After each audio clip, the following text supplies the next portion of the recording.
धन्यवाद जयकर जी। उन्होंने मेरा प्रमोशन कर दिया पटवारी से तहसीलदार।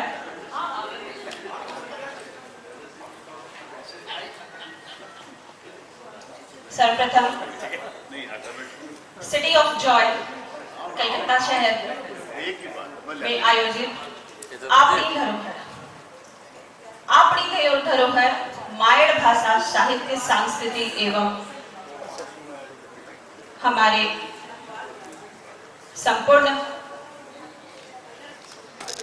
पारिवारिक माहौल में कहूंगी हमारे समाज के संरक्षण के दायित्व को निभाता यह राष्ट्रीय उत्सव हर पर्व को हम अपने धरोहरों को संभालने के रूप में ही मनाते हैं, चाहे वह होली हो या दिवाली।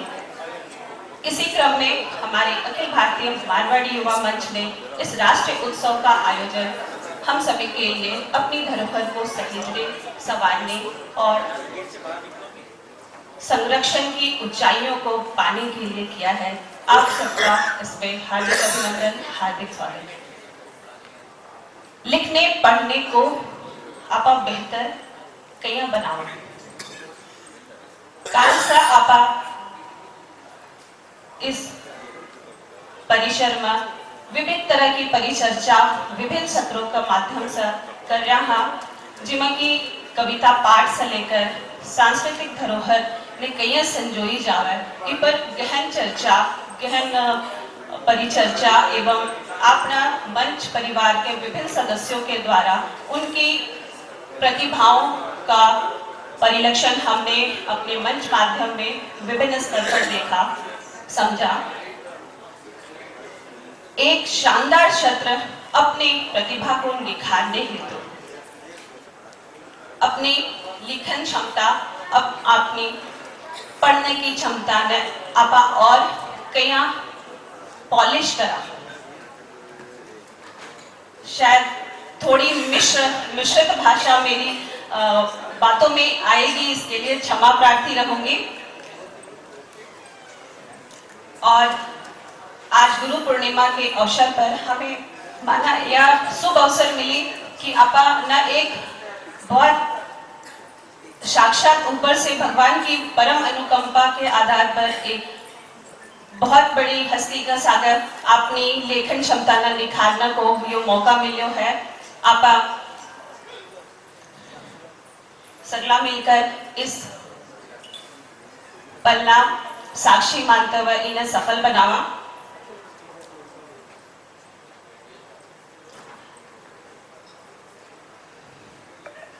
सर्वप्रथम इस सेशन में मैं आज के इस कार्यक्रम की अध्यक्षता कर रहे श्री विजय जी कानोडिया को मंच पर आमंत्रित करती हूँ। श्री विजय जी पूर्व राष्ट्रीय कार्यकारिणी सदस्य एवं वर्तमान में राष्ट्रीय युवा फोरम के सदस्य हैं। बहुत बहुत स्वागत है आपका।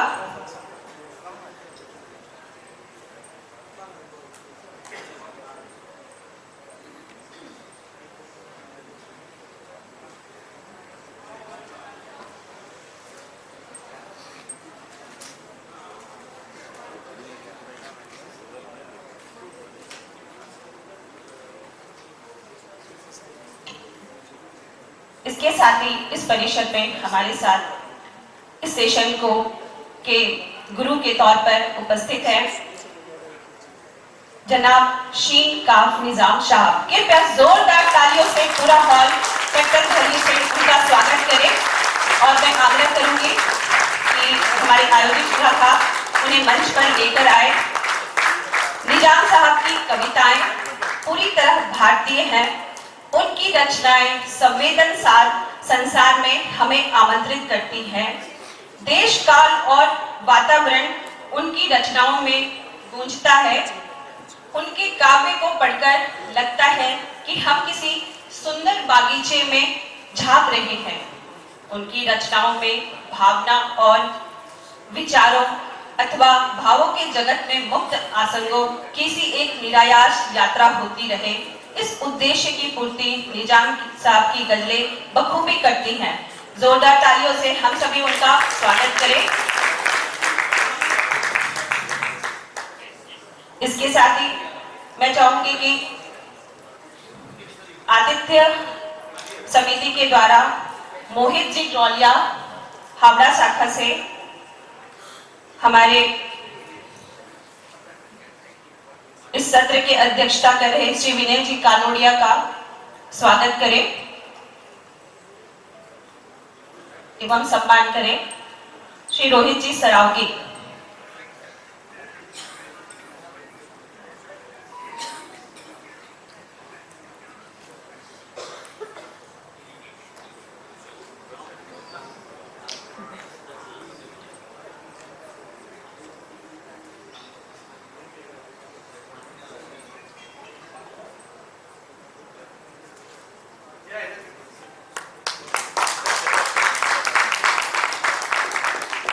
मन रफ्तार से भागता जाता है किस ओर, पलक झपकते शाम है पलक झपकते भोर। इतनी सुंदर सार्थक छोटी सी बातों में सार करके ढेर सारी बातें। ऐसे हैं हमारे आज के प्रशिक्षक स्वरूप, हमारे गुरु स्वरूप। उनका स्वागत करने के लिए मैं हमारे आज के अध्यक्षता करें श्री विजय जी कानोड़िया से आग्रह करूंगी कि हमारे अतिथि का स्वागत करें।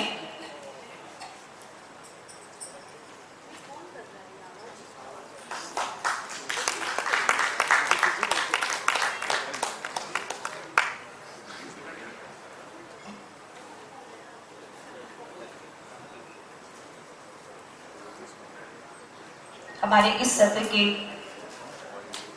मुख्य वक्ता निजाम साहब के बारे में उनका परिचय देने हेतु मैं श्रवण सहगल जी बेलोर टाउन के शाखा अध्यक्ष से आग्रह करूंगी कि वे उनका परिचय हम सबके सामने प्रस्तुत करें।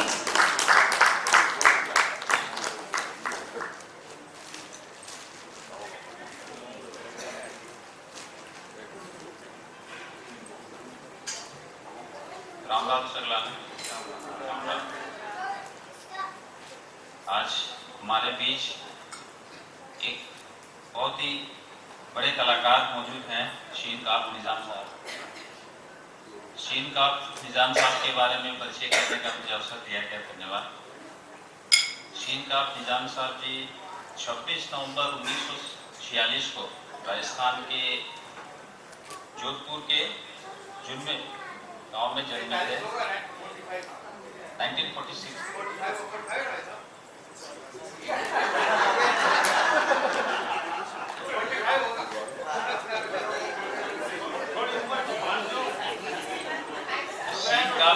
शीनकाफ निजाम साहब का नाम उर्दू अदब में बहुत बड़ा है। उनका वास्तविक नाम शिव कुमार बिस्सा है।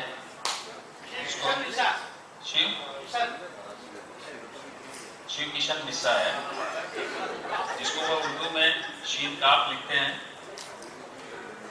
शिव किशन जी उर्दू में शीनकाफ हो गए और उर्दू वालों को जिंदगी और इंसानियत की सलाहियत सिखा गए।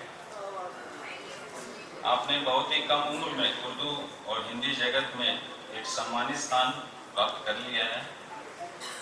निजाम साहब इस दौर के चुनिंदा शायरों में से है जो मंची हल्केपन से बचे रहे।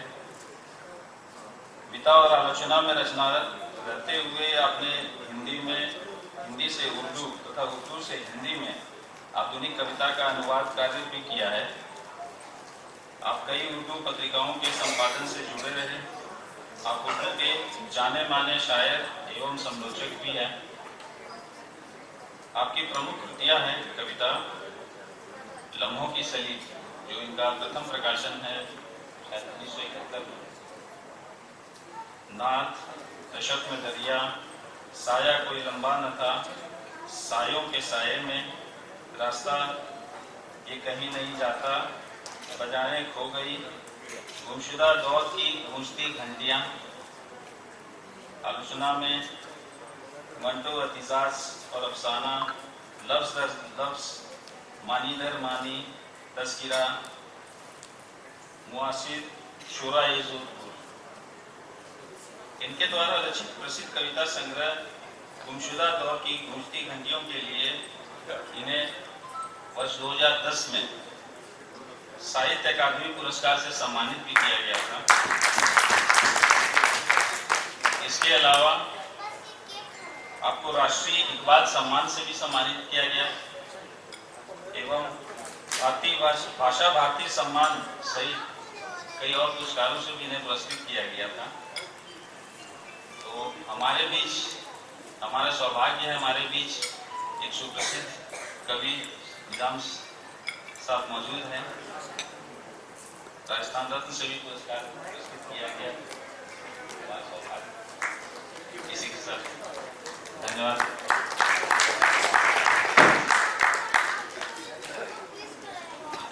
बहुत बहुत धन्यवाद श्रवण जी। काल जे कार्यक्रम की शुरुआत हुई, आप कठपुतली को डांस देखा, सबना मजो आयो थो, खूब आपका मनोरंजन हुई। बिका बाद अपना मंच का साथी सारा पूतरी पूतरी कविता लेकर एक जगह इकट्ठा हो गया और अपन को खूब सारी अच्छी पूतरी पूतरी कविता सुनने ना मिली। अपना बहुत ही मजा आयो थो ना। कविता तो बहुत अच्छी थी, अपना अच्छी भी लगी, अपना ज्ञान उरई तक को थो, लेकिन आपा उरा आया अपनी ज्ञान ना पॉलिश करना चाहिए। जो भी अपने अंदर भगवान दियो है बिना और बेहतर बनाना चाहिए। तो आज अपना सब जगह यह मौका है, तो क्यों ना इस मौका ना आपा और भी शानदार बनाते हुए घर जब जावा तो आपने जो कविता है बिना जो त्रुटि अगर है तो बिना निखार कर जावा, और जब अगली बार आवा तो आपने कविता ना जो इस बार तालीम मिली थी इससे 10 गुनी तालीम मिले, एक ही पॉलिश का सारा घर जावा।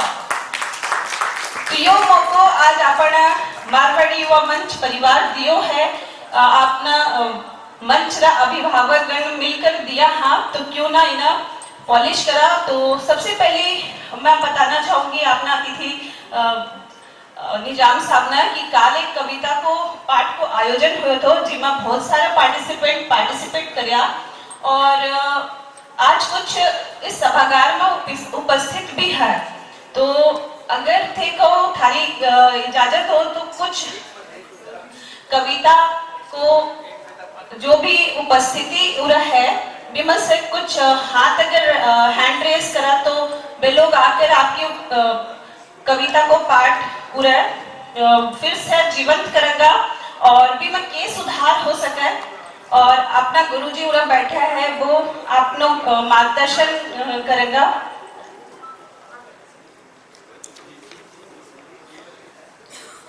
श्री सुप्रिया जी सुराना ने अपना हाथ हैंड रेस किया है, तो कृपया सुप्रिया जी सुराना अपनी कविता पाठ के साथ आए और इस सुनहरे सुअवसर का लाभ उठाए।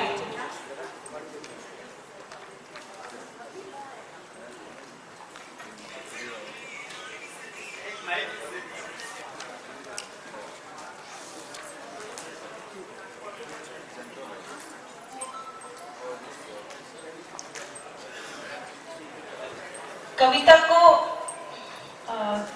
निजाम साहब आप पूरी कविता सुनेंगे या छोटी सी छंद?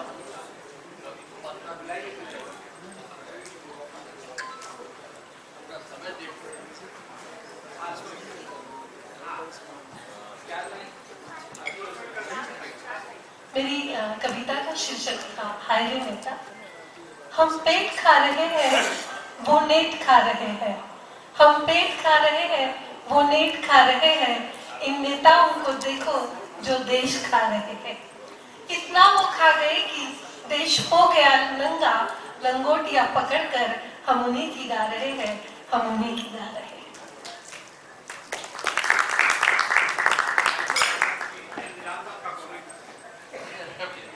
एक पे नहीं मैं ऐसा करता हूँ, सुनिए कविता पर एक पे कमेंट करना अच्छा नहीं लगता, और ये कमेंट करना या ठीक करना या जैसे ठीक करना बड़ी बात होती है कविता को, वो एक अच्छा नहीं लगता सबके सामने। अगर मैं कोई गलती बताता हूँ तो अच्छा नहीं लगता। तारीफ बहुत अच्छी, बहुत अच्छा है।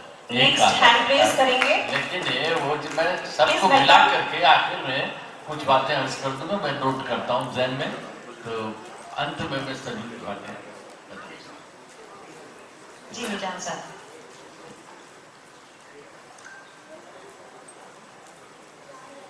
गौरव अग्रवाल।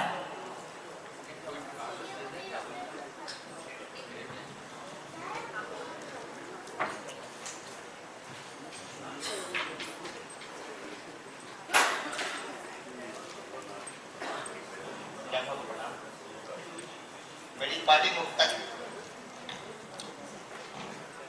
जो मैंने लिखा था 2018 में, उसके बहुत ये दुनिया एक सुनहरी चूहेदानी है। ये दुनिया एक सुनहरी चूहेदानी है, इसमें फंस के जिंदगी निभानी है। ये दुनिया एक सुनहरी चूहेदानी है, इसमें फंस के जिंदगी निभानी है। चाहे तो कितना बड़ा क्यों न हो, चाहे तो कितना बड़ा क्यों न हो, सबके पास दुख भरी कहानी है, सबके पास दुख भरी कहानी है। बहुत बहुत धन्यवाद गौरव जी। नेक्स्ट हमारे साथ अपने चंद 4 लाइनें लेकर आ रही हैं सोनाली नियति जी महाराष्ट्र से।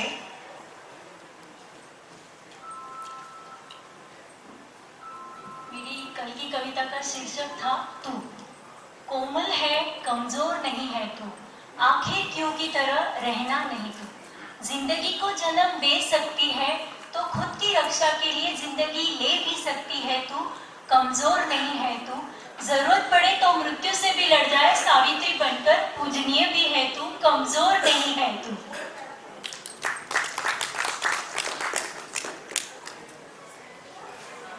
नेक्स्ट मंच की साथी है बरखा बुधिया।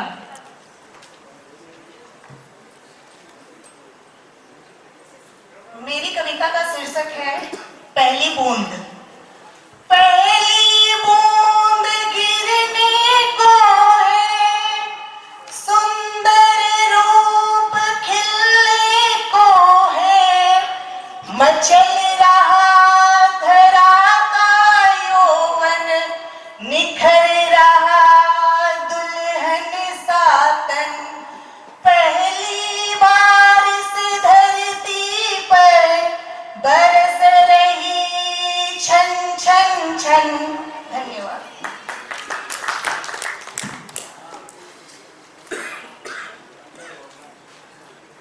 सीमा अग्रवाल अगली मंच साथी है।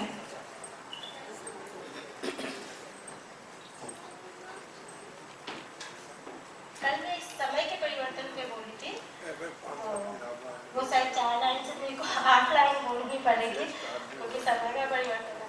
तो जाते ही ससुराल कन्या बोली माता से, माँ पूरी कर देना मांगे उनकी, माँ पूरी कर देना मांगे उनकी, क्योंकि बेचा है बेटा उन्होंने बाजार में, नीलामी की है उन्होंने टीवी फ्रिज और कार में।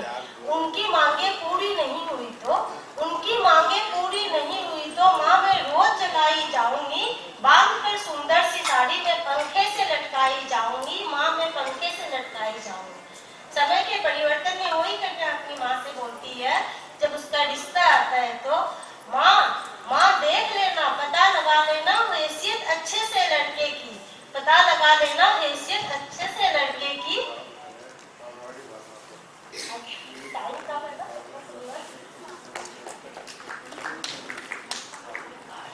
नेक्स्ट मंच की युवा साथी है पूनम बागड़ी जी बेलोर ब्रांच से।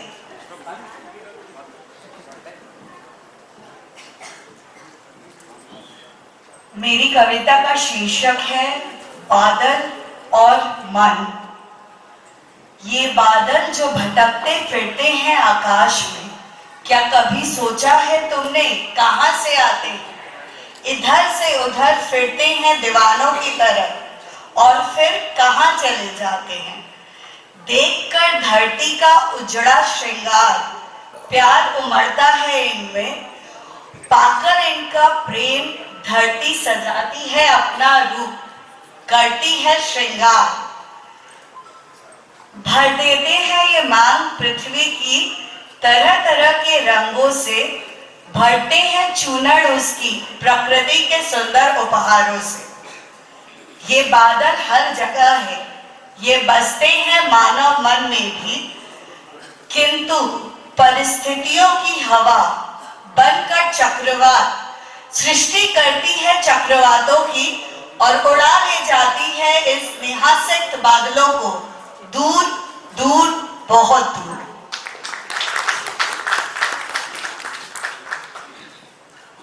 नेक्स्ट आ रहे हैं हमारे साथ दीपक अग्रवाल।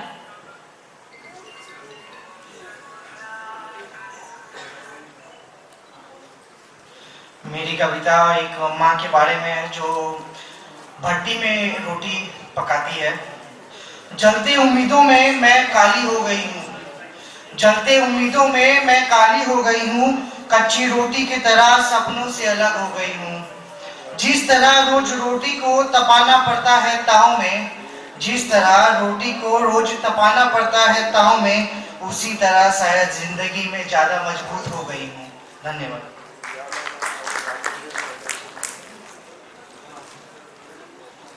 बहुत ही सुंदर सुंदर चंद लाइनें हमारे मंच के युवा कवि साथियों ने आज इस मंच सभागार में अर्पित किए हैं। अब मैं हमारे मुख्य वक्ता जनाब शीन काफी जाम साहब से चाहूंगी कि वे उनके काव्य रचनाओं पर उन्हें बेहतर मार्गदर्शन करें और हम सभी का मार्गदर्शन करें कि हमारे युवा साथी या हम सभी जो भी पदाधिकारी भी हैं या कुछ मंच से जुड़े जितने भी लोग हैं वो अपने साहित्य, अपने लेखन में किस तरह से सुधार करें और अपने लेखन को बेहतर बताएं।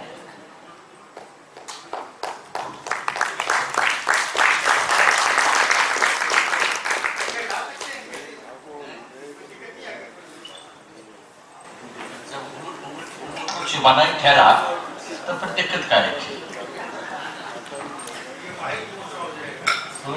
कद हम अपना सबके बराबर रखते हैं।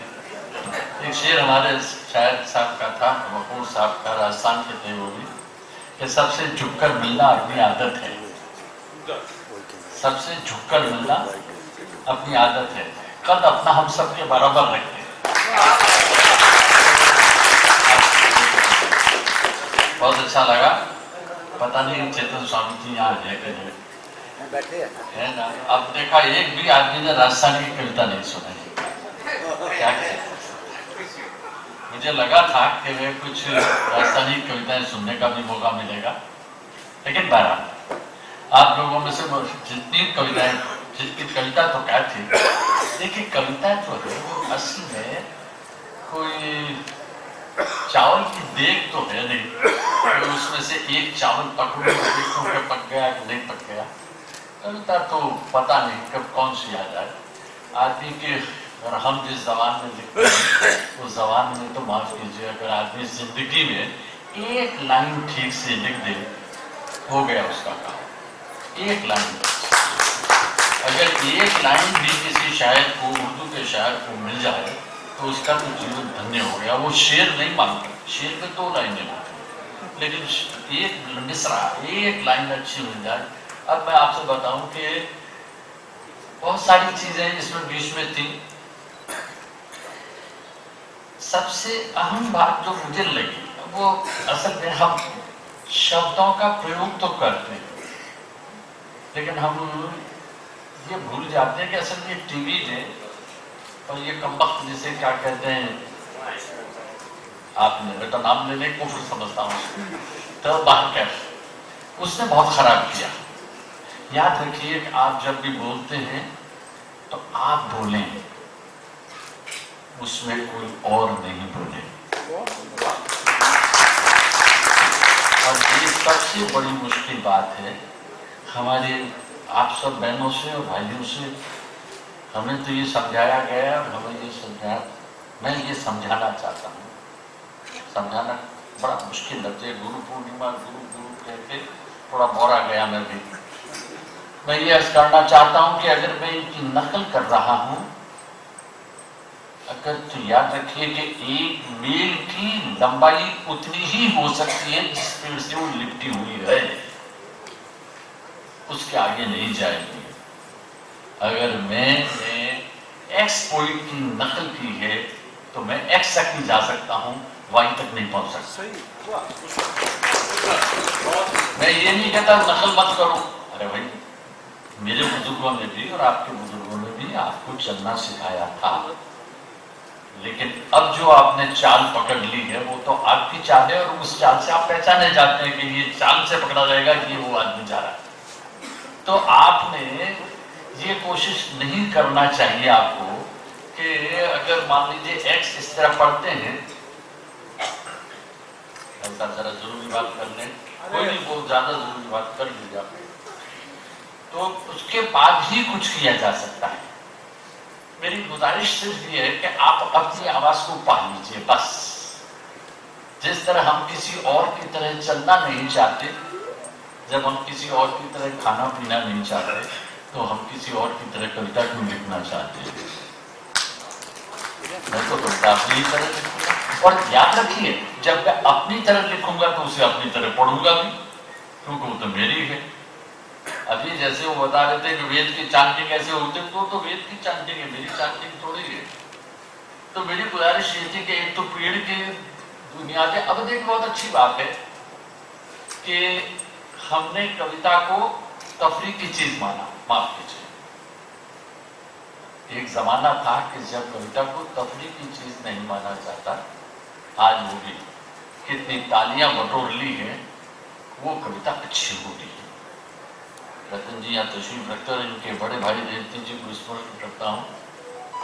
मैं जब पहली बार यहाँ उनसे मिला तो मुझे लगा कि कविता को पढ़ने समझने वाले, कुछ माफ कीजिए बुरा न मानिए, वो लोग भी होते हैं जो साइंस पढ़ते हैं। देवती बाबू तो साइंस के आदमी थे, आज भी उनसे इंटरेस्ट है, उनसे बहुत कम मुलाकातें हुई। मैं तो बुनियादी तौर पर तो रतन जी का कदमों की खाक समझिए वो।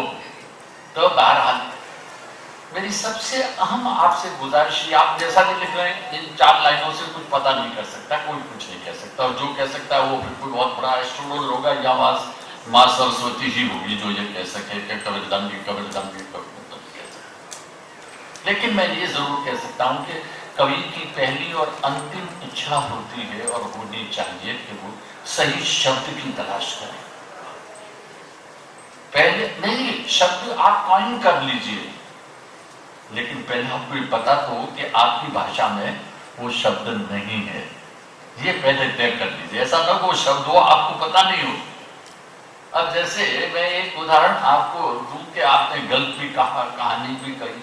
अब चूहेदानी का जिक्र जब आप कर रहे हैं, एक इससे पहले मैं चूहेदानी की बात करूं, इससे पहले बात कहूं आपसे कि हमारे यहाँ से जिंदगी से जिस तरह चीजें हट गई हैं, वैसे ही उनके शब्द भी हट गए। इसे बहुत तवज्जो से माफ कि आज के बच्चे को ये पता नहीं है कि बारूद किसे कहते हैं। मैं राजस्थानी का हवाला दे रहा हूं, तड़खड़ किसे कहते हैं, क्योंकि जो फ्रेम है आपके दरवाजे के वो 3 ही है, चौथा फ्रेम नीचे का तो है ही नहीं। एक पट्टी पर लगेगी, 2 पट्टियां नीचे, नीचे तो बेस तो उसका है ही नहीं। तो हम बेस लेस घरों में रहते वाले लोग, तो हमारे दरवाजों की आधार नहीं है। अब उस बच्चे से मैं ये कहूं कि मैंने उस आस्थाने पर परसों सर खपा दिया है, तो कहेगा ये आस्थाना क्या हुआ। दरवाजा 2 होते हैं, एक ही होता है। अब तो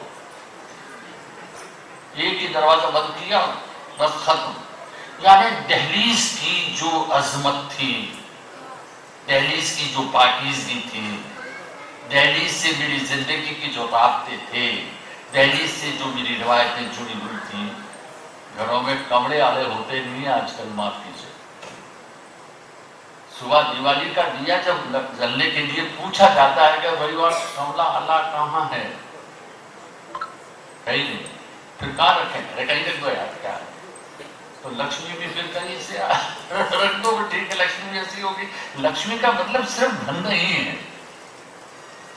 लक्ष्मी तो श्री, इसलिए कहीं कि ये समझ में आ जाए कि संसार जो है वो शब्द से बना है। एक मैं हम ब्रह्म और शब्द ब्रह्म में वो बातें अभी नहीं कर रहा, मैं सिर्फ ये कह रहा हूँ वहां से शब्द से कायनात बनी, ये संस्कृत के विद्वान ने बड़े मतलब बड़े हमारे शास्त्रों कहना। लेकिन दोनों बातें जो पिछली थी एंड गॉड सेड वाली एंड कुन फायकुन वाली, ये क्या थी? ये थी कि जिसने सुना वो हो गया। मैंने आपसे कहा था कि आप सुनना सीखिए और सुनना सिखाइए बच्चों को, तो जो सुनता है वो होता है। और यहाँ होना जो है वो ये अंग्रेजी का बीइंग भी है, एग्जिस्टेंस भी है, आपका अस्तित्व भी है और आपकी अस्मिता भी है। चनांचे जब आप सुनना ही नहीं जानते, तो चाहे कुन फयकुन कहे, चाहे एंड गॉड सेड लाइट कहे, आपके यहाँ अंधेरा ही रहेगा, आप बिल्कुल नहीं होंगे, आप सोते ही रहेंगे। एक बात और, जब मैं ये कहता हूं, जब उसने कहा कि कुन फायकुन हो जा और हो गया, जिसने सुना वो तो हो गया, यानी सृष्टि का निर्माण हो गया, ठीक है। पर जिसने सुना, मैं बोल रहा हूं तो आप सुन रहे हैं, ठीक, लेकिन मैं जो बोल रहा हूं मैं खुद भी तो सुन रहा हूं। जो सुनता है अपना कहा हुआ वो खुदा हो जाता है। लेकिन सुनना आना चाहिए, इसीलिए सुनना। अब आप मैं इसे अध्यात्म की तरफ नहीं ले जाता कि सोहम कहूँ और वो कहूँ फिर जाते वक्त हूँ कहूँ और वो कहीं आप कहेंगे सोहम साथ संगीत तो ये जाए तो ये वो कहेगा अल्लाहू अल्लाहू, वो कुछ और कहेगा, ये सब अलग चीजें। मैं तो कह रहा हूँ सुनना सीखिए। देखिए सन्नाटा एक बहुत आम चीज है। दो जमाने गुजरे इस पृथ्वी पर। एक जमाना वो था जब सन्नाटा शोर मचाता था, अब जमाना ये है कि शोर सन्नाटा बचे। आपने अगर सन्नाटे को सुना है तो शब्दों का सन्नाटा जो उसमें छुपा हुआ है वो सुनिए। शब्द नहीं, शब्द का सन्नाटा सुनिए।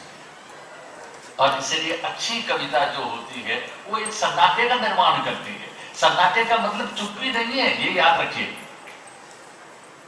अगर मैं गलत नहीं हूं तो आपने शायद डिक्शनरी नहीं देखी। हम सन्नाटे का मतलब वहां सन्नाटा छा गया था, यानी पिन ड्रॉप साइलेंट। ये सन्नाटे का अर्थ ही नहीं। सन्नाटे का तो मतलब ही शोर है।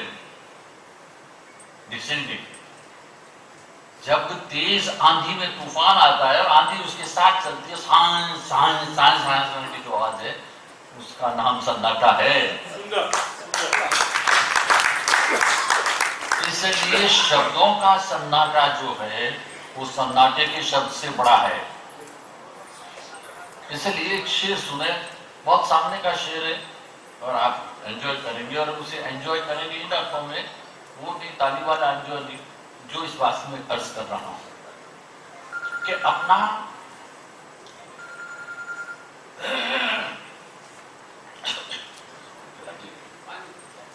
दुनिया से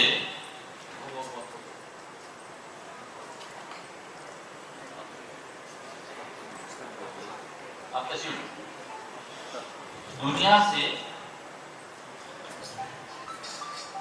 दुनिया से अपना हुस्न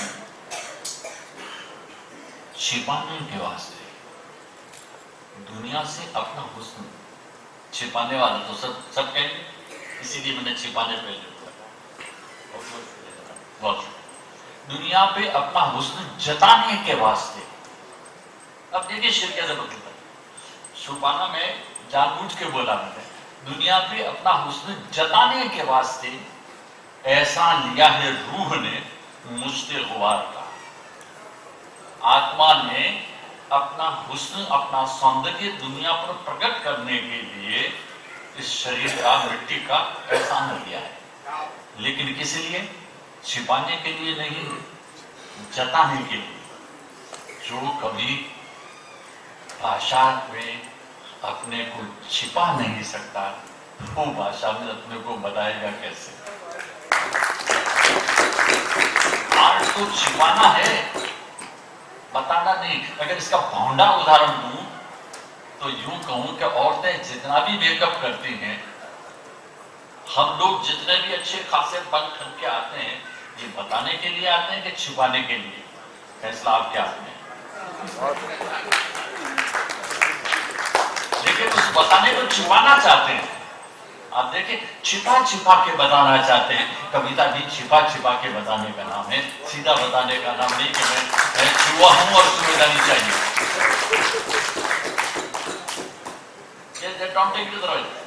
बहुत अच्छा एक्सप्रेशन है वो। कभी बैठ के इसे ठीक करेंगे तो बेहतरीन एक्सप्रेशन होगा आपका ये। कि मैंने तो इसे काफका से मिलाया कि मैं तो एक केज हूं, पिंजरा हूं और उसमें मैं चूहे की तलाश कर रहा हूं।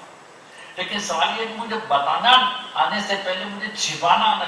याद रखिए, जिस चीज का नाम भाषा है, जबान है, वो कमबख्त बताती नहीं है, छिपाती है। हम इस मुगालते में है कि हमने अभिव्यक्ति, भाई तो खुद अभिव्यक्ति है। किसी न किसी की अभिव्यक्ति हूं मैं व्यक्ति नहीं हूं। व्यक्ति तो होना चाहता हूं, मैं किसी की अभिव्यक्ति हूं। अब मैं अपने इस अभी को हटाऊं तो व्यक्ति बनूं, और जब व्यक्ति बनूं तो व्यक्तित्व आए। तो मेरी गुजारिश ये है कि किसी भी कविता में, किसी भी साहित्य में आप तब तक, अब फिर माफ कीजिए, आज का दौर तो लोग कहते हैं पोस्ट मॉडर्न एरा है। मुझे तो लगता है ये पोस्ट ट्रुथ एरा है। अब ये नया लफ्ज अगर है तो अब इनसे बताना तो अभी यहाँ ठीक नहीं लगेगा, लेकिन पोस्ट ट्रुथ एरा है, समझ लीजिएगा। जिसमें सत्य सत्य नहीं होता, जिसे तर्क से नहीं समझा जाता, जिसे भावनाओं, आस्थाओं और विश्वासों से समझा जाता है, दैट इज पोस्ट ट्रुथ। तो ये पोस्ट ट्रुथ नहीं है। अच्छा, ये जमाना पर, जमाने के साथ साथ जबान बदल जाती है। आज आपकी, माफ कीजिए, भाषा अगर कविता लिखने बैठेंगे तो अंशुमाली के उदय का काल था, पूर्व का आकाश उज्जवल लाल था, ये नहीं लिखेंगे। अब अंशुमाली नहीं लिखेंगे। हालांकि आप जानते हैं कि अंशुमाली के मानी अलग हैं और सूरज के मानी दूसरे हैं। हमारे एक बड़े एक्टर थे, उनसे हमारी दोस्ती हो गई, तो हमने उन्हें कहा, मैं कहा आप तो रात में पैदा हुए होंगे, चलिए इसको अपना काम करने दीजिए। तो हमने कहा कि आप रात को पैदा हुए आप? नहीं, मैं तो दिन में पैदा हूं। फिर आपका नाम, ये जरा नाम क्या है? आपका नाम उत्पल है ना? हाँ है, उत्पल तो खैर छोड़िए। उन्हें बहुत बाद में उन्हें मुझे बहुत प्यार से फोन किया, कहते तुम बहुत बदमाश हो। उत्पल कहते हैं उस कमल को जो रात को खिलता है। कोई देखता नहीं उसे, उस कमल का नाम जो रात में खिलता है उसका नाम उत्पल होता है। उनका नाम उत्पल था, तो मैंने कहा तो रात में ही खिले होंगे। अब वो मानते नहीं। अब होता ये कि आदमी यूं मार जाता है। ये नहीं कि मैं अपने कोई बहुत कारीगरी नहीं बता रहा, मैं कह रहा हूं शब्दों का इस्तेमाल होता है सिर्फ। और अभी जो हम हमारे प्रमोद जी से बात कर रहे थे, तो एक बात बताएं आपसे कि एक हर्फ कैसे बदल देता है। वैसा गालिब का नाम आप सबने सुना हो, बड़ा मशहूर है, बहुत सारे लोगों ने जानते नहीं हो। उनके शहर कोतवाल जो उस जमाने में किसी कलेक्टर से कम नहीं होता था, शहर कोतवाल से तंगी, लेकिन बहुत दोस्ती थी उनके साथ। ताश या चौसर वगैरह खेलते थे, लेकिन वो उन्हें आम से चिढ़ थी। और गालिब को आम बहुत मरूम थे, बहुत प्यार करता था, आम खाने को बने जाते थे। हुआ ये कि एक दिन सभी लोग बैठे हुए आम खा रहे थे बागीचे में, और वो भी बैठे हुए थे, तो आम खा करके गुठलियां फेंक रहे थे, छिलके नीचे फेंक रहे थे। और तवज्जो से सुन लीजिए, एक हर्फ कैसे बदलता है। और वो एक गधा पास से गुजरा, वो सुन भी आगे बढ़ गया। तो कोतवाल ने कहा कि मिर्जा देखा, गधा भी आम नहीं खाता। मिर्जा आम चूस रहे थे, तो चूसते चूसते उन्होंने कहा आपने बिल्कुल ठीक कहा, गधा ही आम नहीं खाता। इसका नतीजा ये हुआ, इस जी को जी किया सिर्फ गरीब ने, लेकिन उसकी सजा ये हुई कि 6 महीने जेल भुगतना पड़ी, क्योंकि शहर कोतवाल बिगड़ गया था, दोस्त था पर। तो इसलिए लफ्ज जबान जो है वो कमबख्त बताने से कहीं ज्यादा छिपाती है, और जो जबान छिपाना नहीं जानती कविता में वो किताब वो जबान बताना ही नहीं जानते, आप नहीं बता सकते। आप कितना छिपा सकते हैं, ये भाषा का पहला और आखिरी काम है। इसीलिए कहते हैं, ऋग्वेद में कहा है कि कविता की भाषा ही नहीं है, मतलब कला जो है अपने आप में वो सिर्फ मर्मज्ञों के समक्ष ही अपने रहस्य को प्रकट करते हैं, वरना आप खुश रहें और सब काम ऐसे ही होता है। एक बात मुझे कब करता खत्म करता नवाजा, उनको तो 60 मिनट तक बोलने की आदत है, हमें तो 3-3 घंटे बोलने की आदत है। हम तो टीचर हैं, आप तो टीचर हैं, हम तो खाली फ्री से टीचर हैं। तो बात मुझे बता दीजिए कि जब आप इशारा करें कि मैं वही वाइंड अप कर देता हूँ, क्योंकि इस बात का कविता में कोई पता नहीं चलता है, और फिर गजल में तो पता ही नहीं चलता। मैं चाहूँ तो 11 शेर पढ़ दूँ फिराक साहब की तरह, और मैं चाहूँ तो निजाम साहब की तरह 3 शेर पढ़ के नीचे बैठ जाऊँ, तो गजल तो जहाँ आप कहें। तरन्नुम के बारे में आखिरी बात आपको बताना चाहता हूँ। तरन्नुम गाना नहीं है, गाना अलग चीज है, और तरन्नुम या जिसे गुनगुना के गाना कहते हैं वो अलग चीज है। जब आप गा रहे हैं तो आपके लिए स्वर प्रधान है, आपका स्वर सही, ठीक है ना, स्वर सही नहीं, सही होना चाहिए। ये गड़बड़ हुआ तो गाना गड़बड़ हो गया। शब्द पर इम्पोर्टेंट नहीं है, लेकिन जब आप कविता पढ़ रहे हैं, शायरी पढ़ रहे हैं, गजल पढ़ रहे हैं, तब आपके लिए शब्द इम्पोर्टेंट हो जाता है, शब्द जरूरी है। तो शब्द और स्वर का ये फर्क अगर समझ में आ जाए तो गाना भी अच्छा लगता है।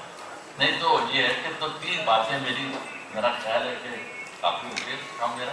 3 बातें बुनियादी है।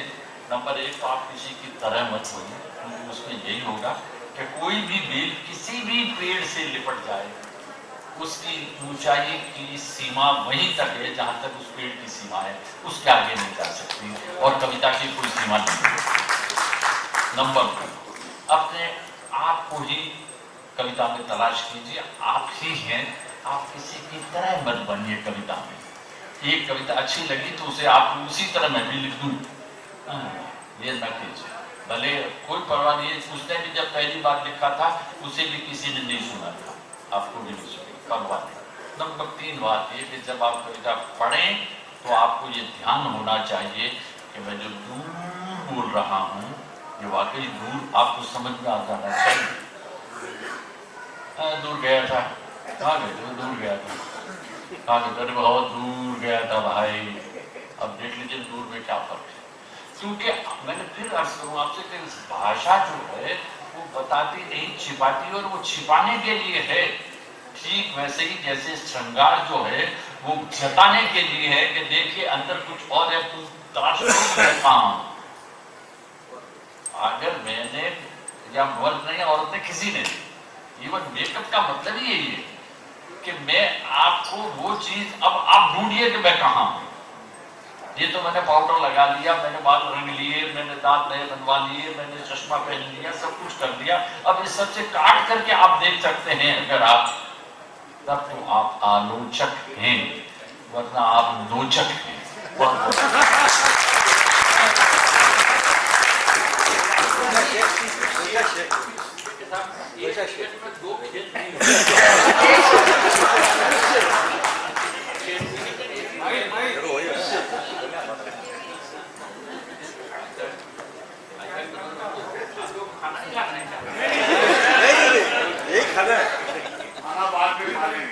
यही खाना है। मुझे रतन जी ने मना किया था कि ज्यादा बहुत हो गया।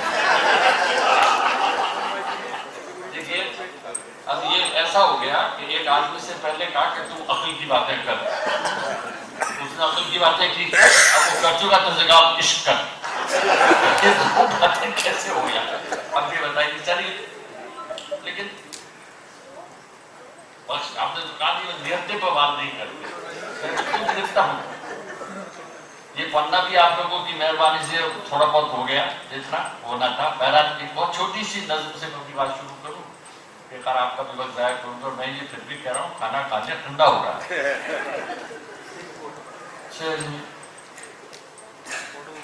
हर एक देखिए, अब कविता के लिए है कि जो मैंने आपसे अभी अर्ज किया, जिन्हें लिखने का शौक है वो देखें, और जिन्हें पढ़ने का शौक है वो भी देखें। और सिर्फ ये देख लें कि मैंने शब्दों को सही किया नहीं, अब मेरा इम्तहान है। देखिए, नियम बनाना तो आसान हो जाते हैं, नियम को निभाना जरा मुश्किल होता है। तो मैंने जो नियम आपको बताए हैं, अगर मैंने वो पूरे नहीं किए तो मेरे कान जरूर खाना खाने के बाद पकड़िएगा, पहले मत पकड़िएगा क्यों खाना फिर कैसे खाऊंगा। पहला देखिए, एक हर्फ तुम भी हो, एक हर्फ तुम भी हो। बहुत छोटी सी नज़म है, देखिए फौरन खत्म हो जाएगी। भैया 1 मिनट बैठ जाएंगे, बड़ी नाइस, बड़ी नाइस, बड़ी मोहब्बत। एक हर्फ तुम भी हो, हर्फ एक मैं भी हूं। एक हर्फ तुम भी हो, हर्फ एक मैं भी हूं। लफ्ज़ क्यों हो जाए, नज़म तो खत्म हो गई भाई साहब। एक हर्फ तुम भी हो, 1 लेटर, एक हर्फ एक मैं भी हूं। लफ्ज़ क्यों न हो जाए, बहुत कम मामला हो गया। फिर सुनिए एक बार, एक हर्फ तुम भी हो, यू आर एन इंडिविजुअल, हर्फ एक मैं भी हूं। लफ्ज़ क्यों न हो जाए। देसी खानदान के चाहे, अब देखिए नज़्म को पढ़ने का एक अंदाज ये भी होता है। मैं हरगिज ये न मानिए कि मैं कोई रोल मॉडल हूँ। मैं आपसे पहले अर्ज किया कि मैंने जो कुछ नियम आपके सामने बनाए, हर कवि अपना नियम खुद बनाता है। जो अपना नियम नहीं बनाता वो कुछ और होता होगा, कभी नहीं होता। मैंने जो नियम बना आपको बताया, जो मैंने समझ पाए। अब देखिए मैं उस पर खरा उतरा कि नहीं उतरा, ये एक नज़म। अब दूसरी नज़म सुन ले, चाहे कुछ भी पहन लूं मैं,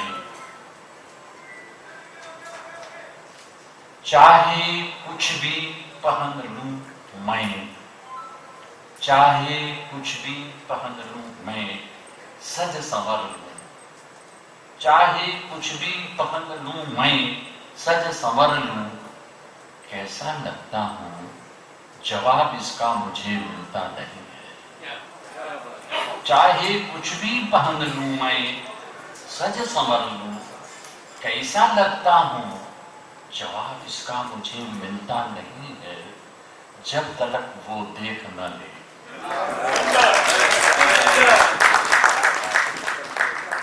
यही कवाड़ा, ये नज़म तो आधी हुई है। चाहे कुछ भी पहन लूं मैं, सज संवर लूं, चाहे कुछ भी पहन लूं मैं, सज संवर लूं, कैसा लगता हूं, जवाब इसका मुझे मिलता नहीं है, जब तक वो देख न ले, और उसके देखने को देख न लूं मैं।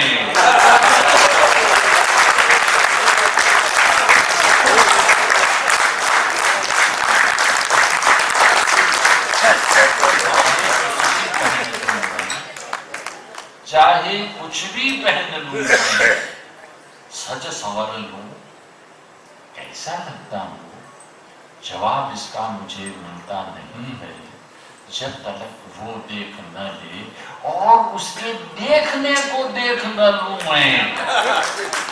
बाकी सब जानते हैं। एक तीसरी सुन लीजिए और उसके बाद छोटी दीजिए, एक और छोटी सी। पहुंच ही जाती है, अब देखिए एक ही नज्म है, मतलब नज्म ये एक पहली हर्फ सुन पड़ रही है आपको। जो नियम मैंने जो आपको नियम निर्धारित किए, अब देख लीजिए उसमें मैं खरा उतरा कि नहीं उतरा। अगर उतर गया तो ताली बजाइए, नहीं तो फिर गाली दीजिए। तो 1 2 तो मैंने पढ़ चुका, तीसरा नियम जो मैंने कहा वो भी सुन लें। पहुंच ही जाती है, पहुंच ही जाती है मिलने ढूंढती, पहुंच ही जाती है मिलने ढूंढती, जिसे वो चाहती है। नदी के सामने नक्शा कहाँ है? पहुंच ही जाती है मिलने, पहुंच ही जाती है मिलने ढूंढती, जिसे वो चाहती है। नदी के सामने नक्शा कहाँ है?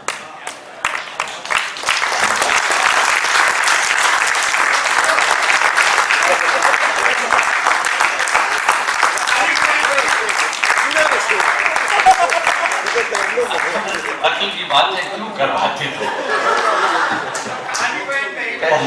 पहले तो मजनू को बुलाते हैं, तू पहले अपना हाय लैला कर, अब जब वो लैला कर चुका है तो उसे रोटी की तरह बातें कर, सुल्तान बन जा। दोनों चीजें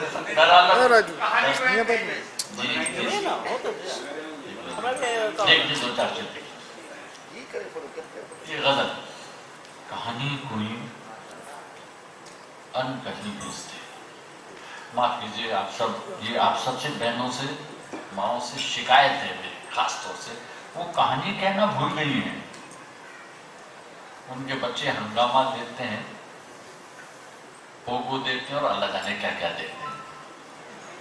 इसलिए कह रहा हूं ये बात आपसे कि वो इस अनपढ़ को इसलिए लिए बैठे रहते हैं कि आपने कहानी कहने का हुनर भूल गई है। आपको कहानी कहना आता ही नहीं है। मैंने अपनी जिंदगी में बहुत बड़े बड़े दास्तान गो देखे, दास्तान गो जो कहानियां कहते हैं, और आखिर में विजयदाम देथा को मैंने राजस्थानी की कहानी पढ़ते हुए देखा है। हमारे शहर हमारे मुझसे बहुत प्यार करते थे विजयदाम जी को, लेकिन वो कहानी पढ़ते पर वो तो देख के पढ़ रहे थे, उसमें उनका भी था। लेकिन कहानी कहने का जो हुनर होता था भाई साहब, उम्रें बीत जाती थी, कहानी वही रहती थी। आज मतलब बूढ़े होने के बाद भी लगता था कि दादी की गोदी में छिप जाए और कह के वो क्या हुआ, एक तो दिर्दक और राजा थोई थी, उसके बाद क्या हुआ? वो दिर्दक और राजा अल्लाह जाने कौन था, मर गए। तो आप लोग कहानी कहना भूल गई हैं, अब वापस लाइए। वो तो आप ही का हुनर था। देखिए दो चीजें औरतों से आई इस दुनिया में, एक कहानी और एक गीत, पहले कहीं नहीं थी। ये तो माँ ने ही बच्चे को सुनाने के लिए, बहलाने के लिए कभी कहानी सुनाई और कभी उसे गीत सुनाया, और माँ अपने दोनों हुनर भूल गई है, माफ कीजिए। इसलिए मैं जब इसमें कह रहा हूं अनटोल्ड स्टोरी, अनटोल्ड स्टोरी का अनुवाद है अनकही। कहानी कोई अनकही भेज दे, कहानी कोई अनकही भेज दे, अंधेरा हुआ रोशनी भेज दे। कहानी कोई अनकही भेज दे, अंधेरा हुआ रोशनी भेज दे। देखिए कहानी तमसो मां ज्योतिर्गमय कहानी है।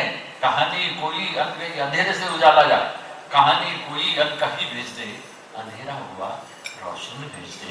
उदासी अकेले में डर जाएगी, उदासी अकेले में डर जाएगी, घड़ी तो घड़ी को खुशी भेज दे।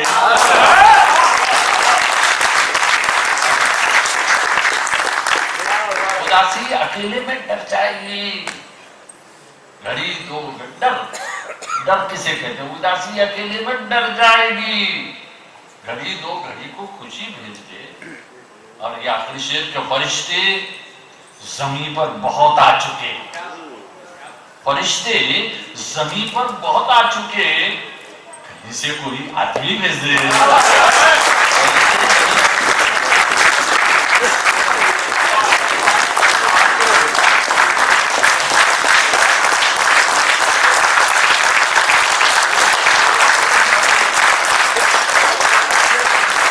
बहुत बहुत धन्यवाद निजाम साहब। पूरे परिसर का माहौल बता रहा है कि आपने हमें हमारी झोली में क्या भर दिया है। ज्ञान साहित्य का जो समागम यहाँ पर हो रहा है, संस्कृति का लेखन और पाठन से अपना जुड़ाव रखते हुए युवा साथी जो एकत्रित हुए हैं इस परिसर में, उन सबके मनोबल को बढ़ाने के लिए आज आप यहाँ पर पधारे। और मैं इस सत्र की अध्यक्षता कर रहे श्री विजय जी कानोडिया जी से आग्रह करूंगी कि वे अपना क्लोजिंग रिमार्क्स इस सेशन पर यहाँ पर उनके थैंक्स के साथ अर्पित करें।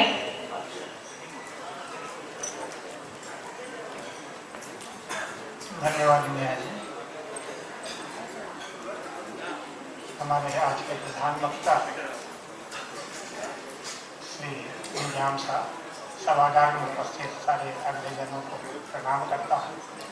मेरे सभी युवा साथियों को नमस्कार करते हैं। आज निजाम साहब को सुनकर जो भाषा और साहित्य लिखने और पढ़ने की जो बात हम लोग ने शुरू की थी, उसके भीतर का मर्म बहुत सुंदर ढंग से इन्होंने हम लोग के सामने रख के समझाया है।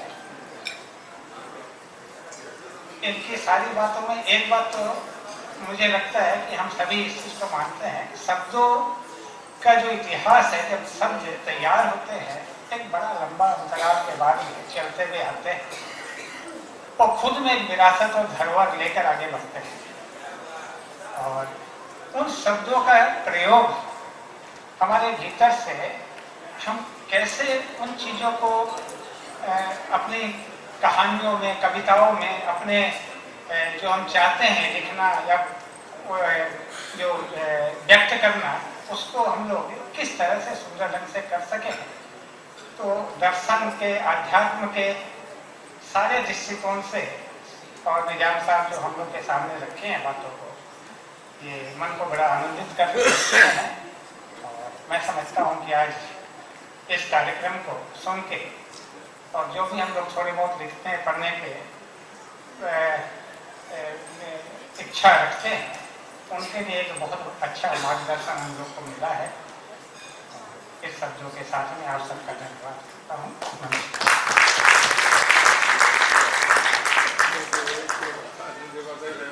बहुत बहुत धन्यवाद विजय जी।